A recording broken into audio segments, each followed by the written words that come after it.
PTF and JK back with you. Very excited for this week. Saratoga taking center stage for the next couple months, really, in horse racing. This is like horseplayer Christmas Eve, and we are here to talk about our top 5 betting angles for Saratoga. JK, where shall we begin? Well, Pete, I'm really excited about having an absolute legend at Saratoga on what seems to be a full-time basis, and that's Frankie Dettori. When you take a rider who's won over 287 Grade 1 races across this country, and I would imagine 286 of them were likely on the grass, you'd like to think that he's going to have an impact in the turf racing in Saratoga. I think that he's going to do some really cool things. I think he's going to stay on the inside, get cover, avoid those wide posts and trying to get down to the inside and really do some things that can move the needle. And you'd like to think that trainers, when they might not be able to get the familiar faces of a Flavian Pratt or an Irad Ortiz, they're going to go, or Joel Rosario, they're going to feel very comfortable saying, hey, Ron Anderson, is Frankie open? And getting Frankie onto some really nice horses. I don't think he's going to ride first call for Chad or some of the other prominent turf trainers, but I do think we'll see Frankie on some super live horses, and I'm definitely going to be paying attention to where LaFranco Dettori lines up in the starting gate at Saratoga. I love it. You're almost like an honorary Italian with the enthusiasm / Brit with the enthusiasm of which you speak about Frankie. We saw it in California, him imbuing a lot of mounts with extra speed to good effect. I think he's absolutely a factor. He's something that I'm going to be looking at a way into some turf races. Perhaps we'll see how he gets on in the foothills of the Adirondacks.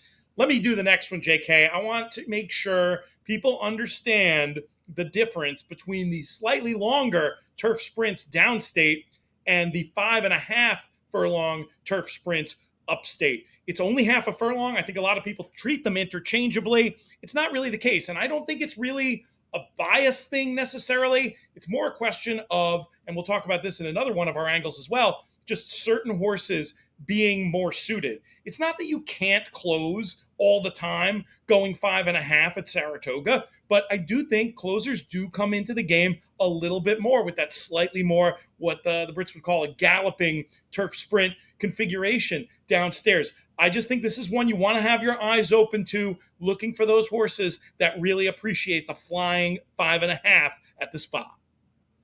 I completely agree, Pete. I think it's just a sharper distance. I think speed is just a little bit more to premium at Saratoga. And I think that the biggest thing you want to do, which we'll talk about another situation like this right after this, is you want to be aware of horses that have excelled going the 5.5, but have not done well downstate, and vice versa, which brings me to our third point and one of my favorite angles.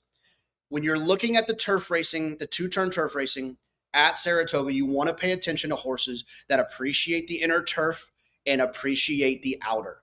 What I like to do is if it's an inner turf race, I'll look at the past performances and I'll highlight all of the races that were on the inner turf, and you'll sometimes see patterns for horses who haven't won since the last time they were on the inner turf.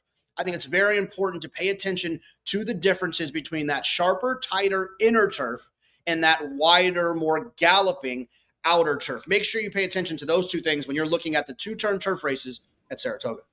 And that makes sense as a way you can still do a little bit of manual work to maybe get an edge, because those numbers can get amalgamated in a lot of the statistics that you're going to see. But if you go that extra mile and try to find out which ones are actually more suited to the different configurations, it's not quite like you can't quite go and find European style horses for courses, but a version of that does exist at Saratoga, and I like that one very much. Let's just take a minute here, JK, to encourage people to help us out and support our YouTube channel by subscribing.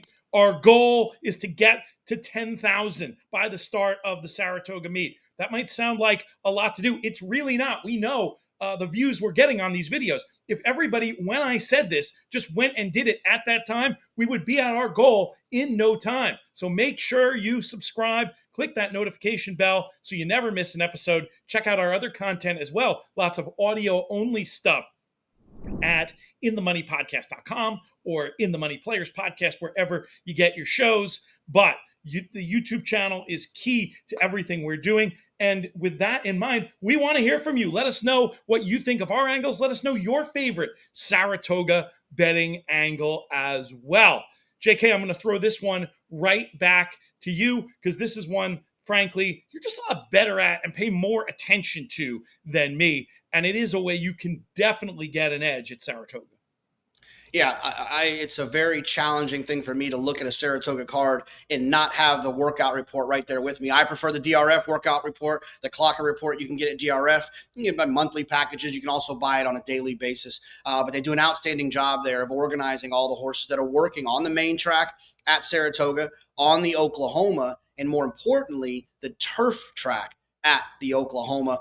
One of my favorite parts to use, ways I like to use this DRF workout report, clocker report, is that I want to compare who the horses were working with, right? So you get a first-time starter that, worked with fierceness or worked with mind frame.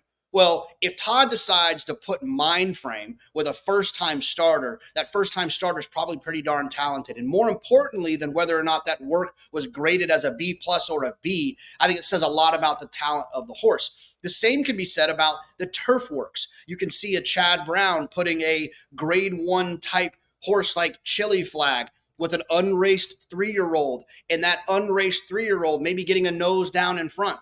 I think that those are also important angles and ways to use the workout report, is to understand who they've been working with. The other thing that I'll say is that when you're looking at the workout reports in these first times, these 2-year-old turf races, 3-year-old maiden races, you want to understand, was the work earned on the turf or on the dirt? And I think a lot of times when you can get a good grade on the turf for a horse running on the turf, there's a lot of signals there that can help you in making some better decisions. So I would never attack these cards without having the workout report. That's some of the ways that I like to use it. I think those make a lot of sense. That idea, who they're working with, that might give you an idea if they're working head and head, especially of the type of figure this first-time starter might run. It's a way to get a line on that form. And at the same time, I think that's a key point about turf works versus dirt works. I've heard a lot of people say, oh, this horse is, the workout's just mediocre. Well, it was a dirt work and it's a turf horse. You can't even really look at it in that regard, because a lot of good turf horses, they're just not going to look comfortable on dirt. So some very good points there. When we're talking about angles in Saratoga, historical one that I like to use is looking for different trainer angles. They change. I try to look at them again every year and come up with some things. We did an audio Saratoga preview type show where we get way down the rabbit hole on some of these. For this video, I'm just going to share some of the highlights, and you can check out some of the stats in graphic form, but I'll just go quickly. Steve Asmussen, nearly an automatic bet on dirt. At the very least, take an extra look at all of his horses. You wouldn't think that the winningest trainer of all time would provide value at a meet like Saratoga. You figure everybody would just flock to him, but it's so competitive up here. You can still get great value with Steve Asmussen on the dirt. Just 3 under-the-radar trainers to keep an eye on at this meet, especially if you're somebody coming to us from the YouTube angle, maybe newer to the game. You might not know too much about the likes of George Weaver and Philip Bauer and Norm Cassie. They come up here, they compete toe-to-toe with the best other trainers on the planet. Keep an eye on them. Everybody seems to think, anecdotally, Chad Brown, he has so many horses, his success is so well known, you can't possibly get value on his horses. They're all over bet. Not really. Amazingly, if you bet every Chad Brown runner, and that's sometimes betting 3 or 4 horses in a race, you're not going to make money doing that, but you're not going to lose that much either. Every turf runner of Chad's, if you just bet them, you'd still be beating the takeout on every bet. That's pretty impressive. And then interestingly, even more, if you filter and you just bet his horses 2-1 and over on turf, that angle has produced a flat bet profit in the last 5 years. Pretty incredible. Another angle to pay attention to. It seems obvious, but you would have yielded great results betting Brad Cox just in dirt sprints. And another quick little kind of funny trainer angle I wanted to mention. Linda Rice wins so many races up north. Great in turf sprints, not as great in turf routes, like can win, but not special. And then it's the exact opposite on the other surface. okay numbers in dirt sprints, but if you just better in dirt routes, you have an opportunity to maybe get close to profit just doing that. I'd never bet trainer stats blind. You always need to do the handicapping, but these are ways, JK, that you can help include horses in spread races, maybe bet against certain favorites. I know that's the way you like to use trainer stats as well. Yeah, Pete, I love using trainer stats to help me do something that I already wanted to do, right? If I really wanted to single a horse, a trainer stat will give me that oomph, that push to do that, to be aggressive, to maybe bet a horse to win. But if there's a horse that I really don't want to deal with, a horse I want to toss, a horse that I want to quote unquote let them beat me, I'll use trainer stats to also push a horse out of my tickets. I think using them to move you in a direction you already want to go is one of the best ways I like to use trainer stats. Definitely the fundamentals of handicapping supersede any of these angles, really. If you like a horse, you like a horse. But trainer stats can really help you when it comes to scaling your bets and creating your tickets. And that's such a huge part of the game. Stick with us. We're going to have so much more content for Saratoga and Del Mar on this In the Money Media YouTube channel. Please help us out. Let's get to that 10,000 goal. I want that creator award sitting behind me before the Saratoga meet starts. Might be a little tight. We're going to try. For JK, I'm Peter Thomas Fornatel. May you win all your Saratoga photos.